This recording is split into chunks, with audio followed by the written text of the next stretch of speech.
آج ہم انشاءاللہ عذاب قبر اور فتنہ قبر سے حفاظت کی دعاؤں کے موضوع پر آپ سے گفتگو کریں گے۔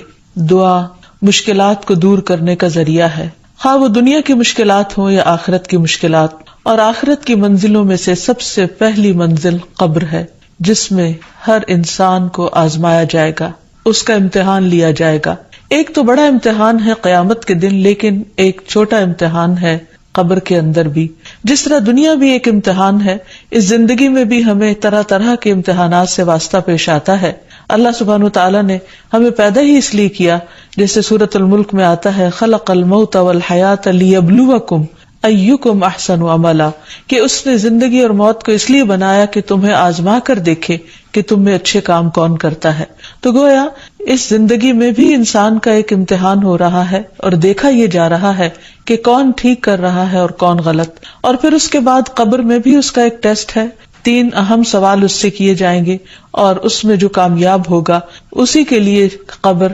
جنت کے ٹکڑوں میں سے ایک ٹکڑا بن جائے گی، اور پھر قبر سے اٹھائے جانے کے بعد قیامت کے دن پھر اس کا حساب ہوگا، اور وہ اصل حساب ہے۔ اس کے بعد اس کے لیے ہمیشہ ہمیشہ کی یا راحتیں ہیں یا عذاب ہیں، اس کا فیصلہ کر دیا جائے گا۔ تو اس لیے انسان کو عمل کے ساتھ ساتھ اللہ سبحانہ وتعالیٰ سے دعا کرتے رہنا چاہیے، تاکہ وہ ہر طرح کی مشکلات سے نجات پا سکے اور ہر امتحان میں کامیاب ہو سکے، ہاں وہ دنیا کا ہے یا آخرت کا ہے۔ اللہ سبحانہ وتعالیٰ اسی دعا کے ذریعے اپنے بندوں کو ہر طرح کی بے چینیوں اور کرب سے نجات دیتے ہیں، جیسا کہ قرآن مجید میں آتا ہے وَنُوحًا إِذْ نَادَى مِن قَبْلُ فَاسْتَجَبْنَا لَهُ فَنَجَّيْنَاهُ وَأَهْلَهُ مِنَ الْكَرْبِ الْعَظِيمِ، اور نوح کو بھی ہم نے اپنی رحمت میں داخل کیا علیہ السلام، جب اس نے اس سے پہلے پکارا تو ہم نے اس کی دعا قبول کر لی، پھر اسے اور اس کے گھر والوں کو شدید بے چینی سے نجات دی۔ تو شدید بے چینی کے عالم میں انسان کو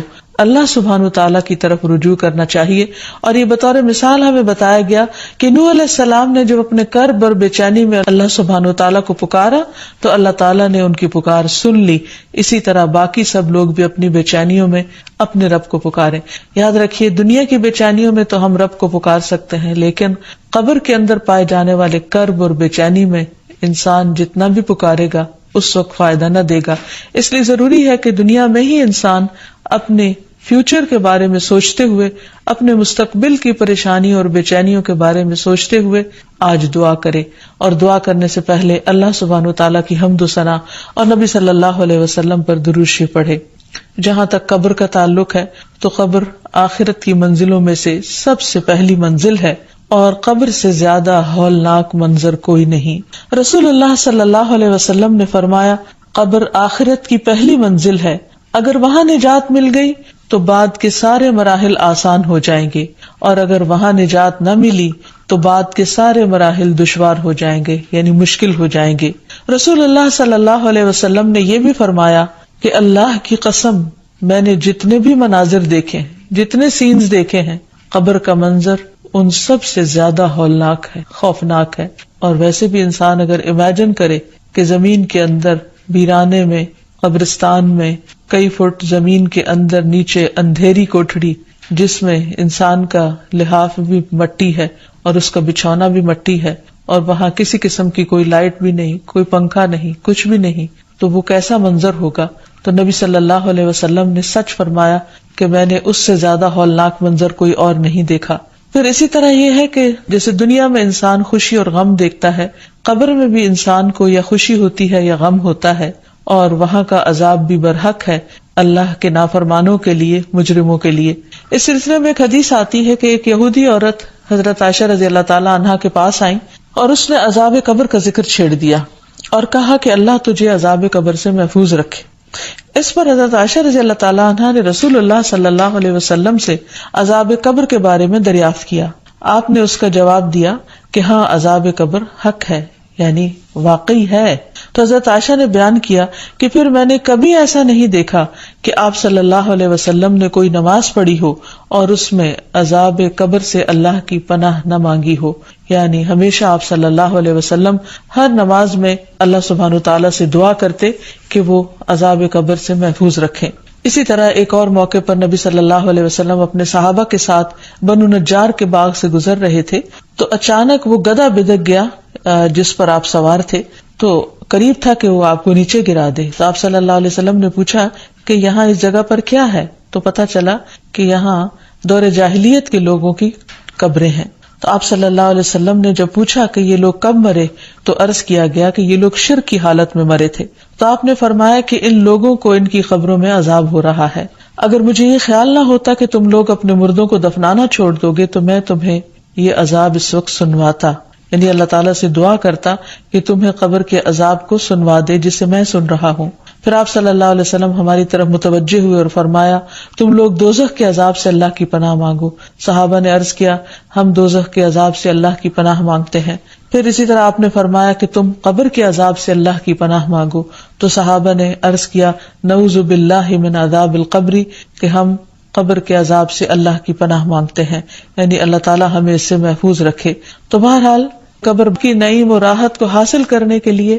اور تکلیفوں سے بچنے کے لیے اللہ تعالیٰ سے دعا کرنی چاہیے. جہاں تک قبر کے سوال و جواب کا تعلق ہے تو اس کے بارے میں حدیث میں آتا ہے نبی صلی اللہ علیہ وسلم نے فرمایا کہ جب انسان کو دفن کر کے اس کے ساتھی چلے جاتے ہیں تو ایک فرشتہ جس کے ہاتھ میں گرز ہوتا ہے آ کر اسے اٹھا دیتا ہے اور اس سے محمد صلی اللہ علیہ وسلم کے متعلق پوچھتا ہے. ایک دوسری روایت میں آتا ہے کہ وہ پوچھتا ہے من ربو کا، تمہارا رب کون ہے، ما دینو کا، تمہارا دین کیا ہے، اور پھر وہ نبی صلی اللہ علیہ وسلم کے بارے میں سوال کرتا ہے کہ تم اس آدمی کے متعلق کیا کہتے ہو. تو مومن کہتا ہے اشہد ان لا الہ الا اللہ و اشہد ان محمدًا عبدہ و رسولہ، کہ میں اس بات کی گواہی دیتا ہوں کہ اللہ کے علاوہ کوئی معبود نہیں اور یہ کہ محمد صلی اللہ علیہ وسلم اس کے بندے ہیں اور رسول ہیں. یہ سن کر فرشتہ کہتا ہے کہ تم نے سچ کہا. کسی نے پوچھا یا رسول اللہ صلی اللہ علیہ وسلم وہ فرشتہ تو ہاتھ میں گرز لے کر جس کے سامنے کھڑا ہوگا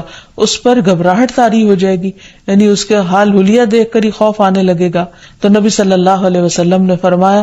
اللہ ایمان والوں کو کلمہ توحید پر ثابت قدم رکھتا ہے، جس کا ذکر سورۃ ابراہیم میں بھی آتا ہے یثبت اللہ الذین آمنوا بالقول الثابت فی الحیات الدنیا وفی الآخرہ. اللہ قول ثابت کے ذریعے دنیا اور آخرت میں اپنے بندوں کو ثابت قدم رکھتا ہے، یعنی کلمہ طیبہ کے ذریعے. یعنی جو شخص سچے دل سے دنیا میں لا الہ الا اللہ کہتا ہے اللہ سبحانہ وتعالیٰ قبر میں بھی اس کو اللہ تعالیٰ کی وحدانیت کے اقرار کے لیے اس کلمے کو یاد کرا دیں گے اور انسان کے اوپر وہ وحشت پھر طاری نہیں ہوگی بلکہ مومن اپنی قبر میں پرسکون ہوگا. نبی صلی اللہ علیہ وسلم نے فرمایا اگر مرنے والا نیک آدمی ہو تو فرشتے اسے اس کی قبر میں اس طرح بٹھاتے ہیں کہ اس پر کوئی خوف اور گھبراہٹ نہیں ہوتی. ویسے بھی قرآن مجید میں آتا ہے الا ان اولیاء اللہ لا خوف علیہم ولا هم يحزنون، خبردار اللہ کے دوستوں کو نہ کوئی خوف ہے اور نہ غم ہوگا. پھر اسی طرح یہ ہے کہ قبر میں ہی انسان کو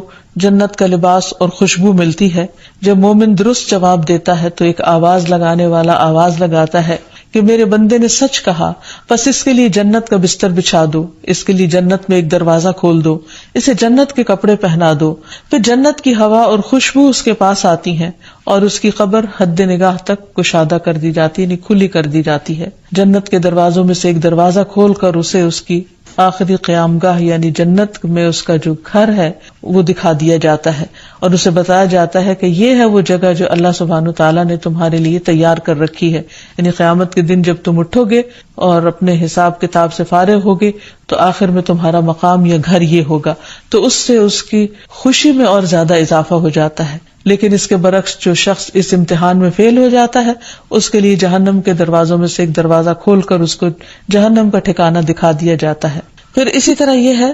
کہ انسان کی قبر وسیع اور روشن کر دی جاتی ہے. ابو ہریرہ سے روایت ہے کہ رسول اللہ صلی اللہ علیہ وسلم نے فرمایا مومن شخص اپنی قبر میں سبز باغیچے میں ہوتا ہے تو اس کے لیے اس کی قبر کو 70 ہاتھ کشادہ کر دیا جاتا ہے اور اس کے لیے 14ویں کے چاند کی طرح روشنی کر دی جاتی ہے. یعنی ایک خوبصورت منظر ہوتا ہے جیسے 14ویں رات کو ہوتا ہے اور اس کا وہاں جتنا بھی قیام ہوگا یعنی ایسے بندے کا جو قبر کے امتحان میں پاس ہو گیا وہ بہت ہی سکون اور امن اور خوشی میں اور خوشنما منظر میں اور خوشنما اور بہترین گھر پہ ہوگا. تو اس سے پتہ یہ چلتا ہے کہ جو شخص ایمان کے ساتھ عمل صالح کرتے ہوئے دنیا سے رخصت ہوگا، ایمان پر ہی اس کا خاتمہ ہوگا اور وہ قبر کے امتحان میں کامیاب ہو جائے گا، اس کے لیے قبر کو